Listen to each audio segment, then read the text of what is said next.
Jokowi tidak usah terlalu tahan harga diri sebagai presiden, jadi rakyat biasa datangi nanti 18 Oktober ke PN Jakarta Pusat, kemudian bawa ijazah SD, SMP, SMA-nya Pak Jokowi untuk mematahkan gugatan Bambang Tri yang dibantu oleh 4 advokat yang saya kira sangat tahu. Pasti proses verifikasi ijazah SMA-nya yang dia pakai mendaftar di UGM itu pasti juga diverifikasi. Oleh karena itu apa yang Pak Amin sampaikan, saya kira salah alamat, hanya mau menjatuhkan martabat Pak Jokowi. Kan itu maksudnya Pak Amin. Yang waras tidak boleh mengalah terhadap mereka para pencoleng-pencoleng agama yang menjadikan agama sebagai alat politik.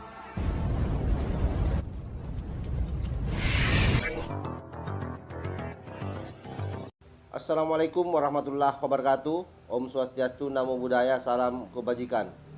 Sahabat-sahabat Tol Langit 9 yang saya hormati dimanapun juga berada, lagi-lagi masih terkait soal ijazah palsu yang dihebohkan oleh Bambang Tri, yang hari ini Bambang Tri sudah ada dalam penanganan kepolisian Republik Indonesia. Tetapi yang kita akan bahas pada kesempatan kali ini adalah bagaimana sosok orang tua yang menurut saya lagi-lagi blunder di dalam memberikan tanggapannya di media sosial terkait soal hebohnya berita tentang dilaporkannya Pak Jokowi ke pengadilan yang insya Allah tanggal 18 Oktober bulan ini akan disidangkan di pengadilan.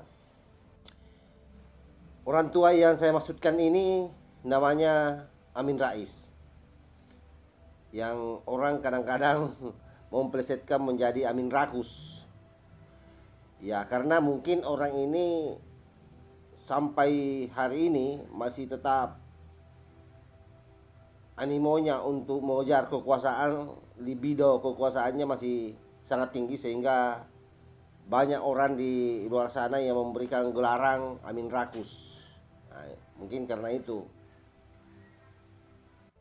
Apa yang disampaikan Pak Amin Rais di video pendeknya ini, ia memberikan saran supaya Pak Jokowi membawa ijazah SD, SMP dan SMA-nya ke pengadilan tanggal 18 dengan asumsi Pak Amin untuk mematahkan apa yang menjadi tuduhan Bambang Tri atau apa yang menjadi dasar pelaporan Bambang Tri.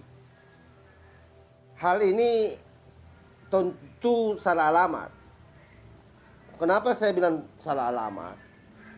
Karena di mana-mana itu Pak Amin, orang yang menuntut itu adalah orang yang akan berupaya keras untuk membuktikannya apa itu betul ijazah yang dia laporkan itu palsu atau tidak. Tidak perlu lagi Pak Jokowi yang sibuk ke sana kemari membawa ijazahnya. Lagi pula Pak Jokowi ini beberapa kali melakukan pendaftaran menjadi pejabat negara atau menjadi pemimpin, mulai dari wali kota, gubernur, dan bahkan presiden. Tentu secara berjenjang ijazah-ijazah ini diverifikasi. Dan tidak sampai di situ Pak Amin. Tidak sampai di situ. Pada saat Pak Jokowi mendaftar menjadi siswa di SMP, tentu diverifikasi ijazah SD-nya asli atau tidak. Nah, itu. Begitupun juga ketika mendaftar di SMA, pasti ijazah SMP-nya diverifikasi asli atau tidak. Kalau asli pasti diterima. Kalau tidak asli pasti dari situ sudah bermasalah. Dan saya kira sama saja pada saat mendaftar masuk di perguruan tinggi, apalagi di UGM. Pasti proses verifikasi ijazah SMA-nya yang dia pakai mendaftar di UGM itu pasti juga diverifikasi. Oleh karena itu, apa yang Pak Amin sampaikan, saya kira salah alamat, hanya mau menjatuhkan martabat Pak Jokowi. Kan itu maksudnya Pak Amin. Dengan seolah-olah berbahasa lunak,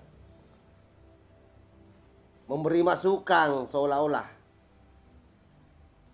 kepada Pak Jokowi agar Pak Jokowi datang ke pengadilan untuk membawa ijazahnya, sehingga mematahkan apa yang menjadi tuntutan dari Bambang Tri CS bersama dengan pengacaranya yang ex HTI itu. Karena itu saya meminta seluruh netizen, seluruh masyarakat untuk senantiasa menyaring informasi yang beredar luas di media sosial, terutama kalau itu terkait dengan pemimpin kita. Kenapa? Karena memang ada banyak orang di luar sana yang menjadi pembenci Jokowi, yang setiap saat menghembuskan hoaxnya di masyarakat. Jangan sampai kita terbawa hoax. Nah, ini buktinya pada hari ini. Sugi Nur sudah kembali lagi tersangka. Artinya apa? Cita-cita mubahalanya tercapai. Dan bahkan Bambang Tri sudah ditangkap. Kita tunggu saja kapan si Sugi Nur ini dikerangkeng kembali. Yang pasti bahwa dia tersangka atas dua hal, yaitu ujaran kebencian dan penistaan agama. Jadi saya kira seperti itu Pak Amin. Mudah-mudahan Pak Amin lebih sehat lagi ke depan berpikir. Di masa-masa tuanya kita berharap Pak Amin ini sebenarnya lebih banyak beribadah saja ketimbang ngurusi carut-marutnya negeri ini. Berikanlah kesempatan kepada yang muda-muda untuk mengatur negeri ini Pak Amin. Tidak perlu bapak yang sudah tua begini berpikir keras soal negara. Karena jangan-jangan faktor usia juga yang semakin kesini yang juga membuat pikiran semakin lemah, memori otak semakin berkurang. Nah, sehingga apa yang disampaikan Pak Amin ini, sekalipun sarannya saya kira cukup baik kedengaran, tetapi orientasinya adalah bagaimana sebenarnya menempatkan Jokowi pada posisi yang terhina. Itu yang Pak Amin targetkan sebenarnya. Wallahul muwaffiq ila aqwamit thariq. Wassalamualaikum warahmatullahi wabarakatuh. NKRI harga mati. Salam Nusantara.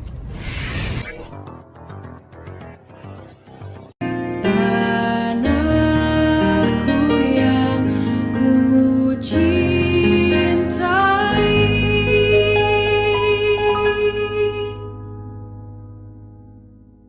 engkau